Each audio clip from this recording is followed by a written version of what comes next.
Shalom, shalom. Reka ngusuze nkwifurize kugubwa neza, amahoro, umugisha, imbaraga biva ku Mana nibibane nawe aho uherereye hose. Imana yacu ikwishimire, ndagukunda cyane. Ifunguro ry'umunsi yagira iti: iby'umwanzi yakugeragereshaga birarangiye, ariko agiye gutegura ibyo azakugerageresha ikindi gihe. Ariko nawe uhawe umwuka w'imbaraga, uzamutsinda bimenyekane hose. Haleluya. Iby'umwanzi yakugeragereshaga birarangiye.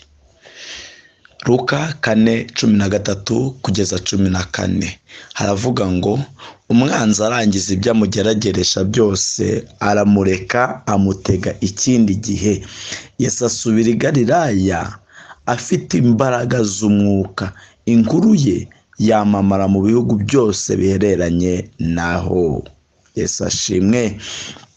Mwene data, wari umaze iminsi uri mu bigeragezo, guca mu bihe bitoroshye, uri guca mu makuba, uri guca mu madene, yakugeragereshaga idene, Satani yakugeragereshaga ubukode, ibyo byose yakugeragereshaga uburwayi, yakugeragereshaga amagambo, yakugeragereshaga inzara, yakugeragereshaga ubukene n'ubushomeri, yakugeragereshaga igisuzuguriro, yakugeragereshaga icyo kibazo, nawe urakireba icyo yakugeragereshaga. Imana iravuze ngo kirarangiye. Ibyo ngibyo birarangiye. Ibyo wabonaga, iryo deni birarangiye. Ayo makuba ararangiye. Ibyo bibazo birarangiye. Ariko Satani ntarangiye, agiye gutegura ikindi. Ubu yakugerageresheje ideni, agiye kukugaragarisha ku burwayi. Ariko hari inkuru nziza ngufite mwene data, ikubwira ngo Imana iguhaye umwuka w'imbaraga. Haleluya.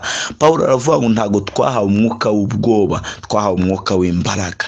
Uhawe umwuka w'imbaraga. Uwo mwuka w'imbaraga Satani naza uzamutsinda mu izina rya Yesu.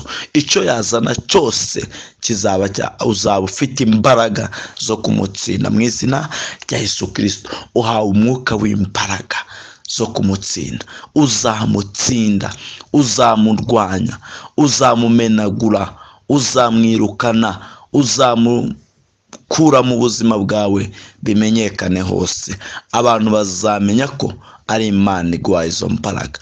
Abantu bazamenya ko wamutsinze. Uwo muruzi bazabimenya ko ari Imana yaguhaye imbaraga zo kumutsinda. Iryo deni bazamenya ko ari Imana ibikoze. Haleluya. Uhawe umwuka w'imbaraga. Akiriye umwuka mu izina rya Yesu. Akiriye umwuka w'imbaraga. Akiriye umwuka wirukana abadayimoni. Akiriye umwuka wirukana imyatsi.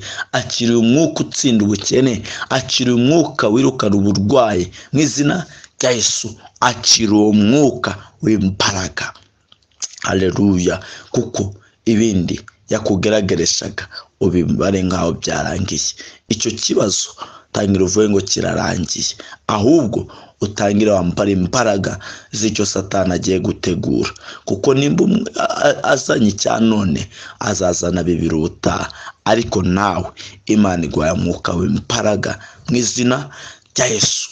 Uwo mwuka niwe uzabitsinda mu izina rya Yesu. Akirira ifunguro mu izina rya Yesu.